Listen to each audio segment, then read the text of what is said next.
आपण माने देखुचंती संभव टीवी ओडिया। वर्तमान रो हेडलाइंस।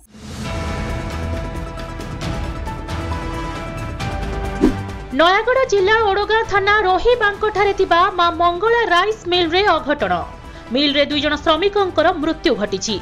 अभियोग अनुसार मिल रे काम करुथिबा बेले चाउल बस्ता तळे चापी होई 2 युव श्रमिकंकर मृत्यु होईछि। मृतक माने हेले प्रमोद महारणा एवं रामेश्वर देहुरी। सेमानंकर घर गंजाम भंजनगर एवं कटक बड़ंबा अंचल रे। घटनास्थल 2 श्रमिकंकु ओडगाँ मेडिकल को अणा जाइथिला। सब व्यवच्छेद पई ओडगाँ मेडिकल रे रखा जाइछि। तदंत निमंते ओडगाँ पुलिस घटनास्थल रे पहुंची छानभिन चलैछि। 2 श्रमिक मिल रे काम करुथबा बेले केउ परिस्थिति रे मृत्यु होईछि ताहा पुलिस मिल रो मालिक एवं सेठारे काम करुथिबा अन्य श्रमिक माननकु पचरा उचरा करूछि।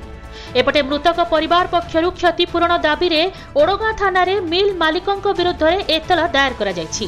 बिना सेफ्टी प्रिकॉशन रे मिल रे श्रमिक एवं मिस्त्री माननकु काम रे नियोजित करा जाइथिबा नै अभियोग करिसंती मृतकंकर परिवार लोके। सेपटे मिल रो मैनेजर कोनोसी प्रतिक्रिया देबा पई मना करि दैछंती। तेबे जिल्लापाल घटनार अधिक तदंत पई श्रम अधिकारी एवं डीआईसी को निर्देश दैछंती।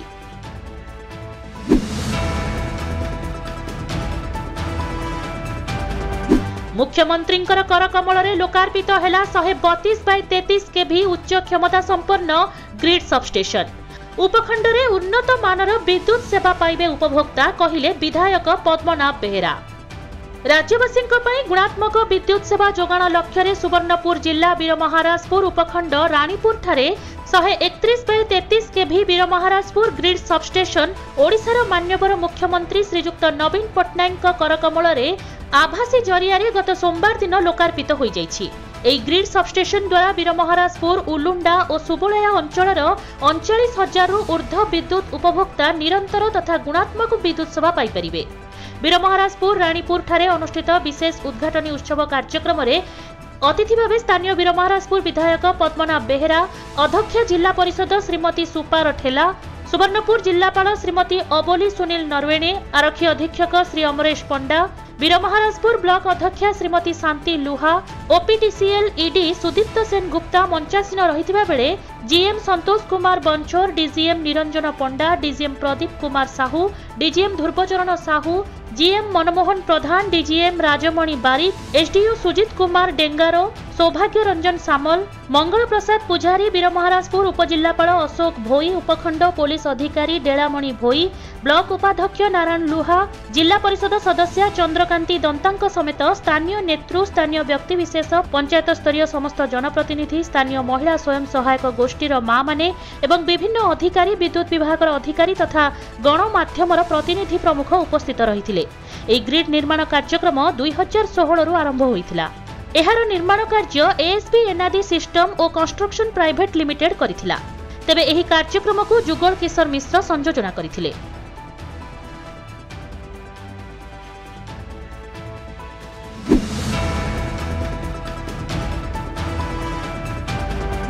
बरगड़ जिला बरपाली को सब डिविजन करने को दाबी बहु दिन हेला हेई आसुची। प्रथमे बरपाली सांबादिक संघ सब डिविजन पाई दाबी करी आंदोलन करी आसीथिबा बेले ताकु पुनरावृत्ति करी वकील संघ बणिक संघ मध्य आंदोलन करिथिले। हेले सांबादिक संघ पुणी थरे मुंड टेकिछि सब डिविजन दाबी नै। तेबे ए नै सांबादिक संघर आह्वान क्रमे बरपालीर समस्त अनुष्ठानर कर्मकर्ता और सर्वदलीय बैठक बसिथिला। तेबे एहार द्वितीय बैठक रे राजस्व उपखंड दाबी यथार्थ और एथिपाई मु सब प्रकार साहाय्य सहयोग करिवि बोली मंत्री रीता साहू एई बैठक रे प्रकाश करिसेंती। बरपाली वकील संघ मीटिंग हॉल ठारे बरपाली सांबादिक संघर सभापति चित्तरंजन साहूଙ୍କ सभापतित्व रे आयोजित एई बैठक रे वकील संघ, बणिक संघ, सांबादिक संघ और आंबेडकर संघर बहु कर्मकर्ता उपस्थित थिले।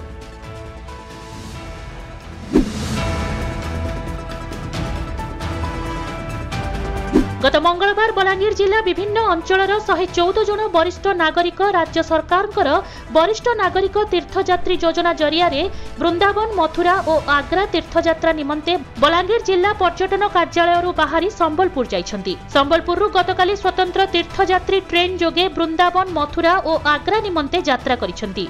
बलांगीर जिला पर्यटन कार्यालय ठारे अनुष्ठित उत्सव में एही वरिष्ठ तीर्थयात्री मानकु अतिरिक्त जिलापाल लंबोदर धरुआ शुभकामना जणाइबा सहित मंगल कामना करथिले। बलांगीर जिला पर्यटन कार्यालय ठारू राज्य सड़क परिवहन निगमर 3 गोटी स्वतंत्र बस जोगे एही वरिष्ठ नागरिक तीर्थयात्री माने संबलपुर को यात्रा करथिले। अतिरिक्त जिलापाल श्री धरुआ एवं आंचलिक परिवहन अधिकारी राजेश कुमार मारंडी सबुज पताका देखै तीर्थयात्री बस रो यात्रा शुभारंभ करथिले। एही कार्यक्रम रे जिला पर्यटन अधिकारी रविंद्र कुमार दलाई, जिला सूचना और लोकसंपर्क अधिकारी जयदेव पाणिग्राही, योजना बोर्ड सहकारी निर्देशक संजय कुमार दीप प्रमुख उपस्थित थिले। बलांगीर ठारू बाहरिथिबा समस्त 114 जन तीर्थयात्री को जिला प्रशासन पक्षरु गोटिए लेखे साल और आवश्यक मेडिसिन रो किट प्रदान करा जायछि। बलांगीर जिल्लार तीर्थयात्री सह 3 जन एक्सपर्ट ऑफिसर को जिला प्रशासन पक्षरु पठा जायछि। सेमाने हेले जिला सामाजिक सुरक्षा कार्यालयर त्रिलोचन बाग, चित्तरंजन साहू और बलांगीर उपजिलापालंकर कार्यालयर सनक मिश्र। एही वरिष्ठ नागरिक तीर्थयात्री गतकाली संबलपुर बाहरी वृंदावन, मथुरा और आग्रा तीर्थयात्रा समाप्त करी 22 तारिख रे बलांगीर को फेरिबार योजना रहिछि। तेबे एही तीर्थयात्रार सुजोग पाइथिबारु समस्त तीर्थयात्री निजर खुशी व्यक्त करिसेंति।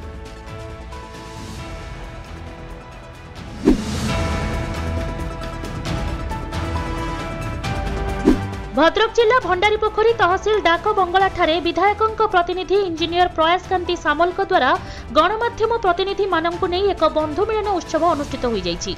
नूतन वर्ष उपलक्षे बंधु मिलन कार्यक्रम अनुष्ठित होइथिबा बेले एथिरे ब्लॉक अंचलर अनेक सांबादिक बंधु जोग दैथिले। न्यायपालिका, कार्यपालिका और व्यवस्थापक मध्य समन्वय रक्षा करने गणमाध्यमर भूमिका गुरुत्वपूर्ण बोली श्री सामल बंधु मिलन उत्सव में मत व्यक्त करथिले।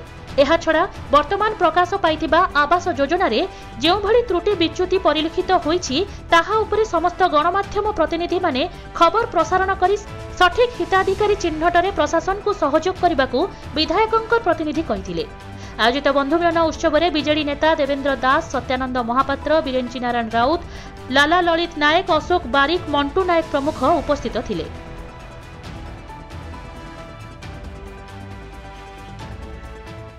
देश दुनिया तथा राज्यर ताजा खबर पाई देखुथांतु संभव TV Odia. Like, share and subscribe करंतु।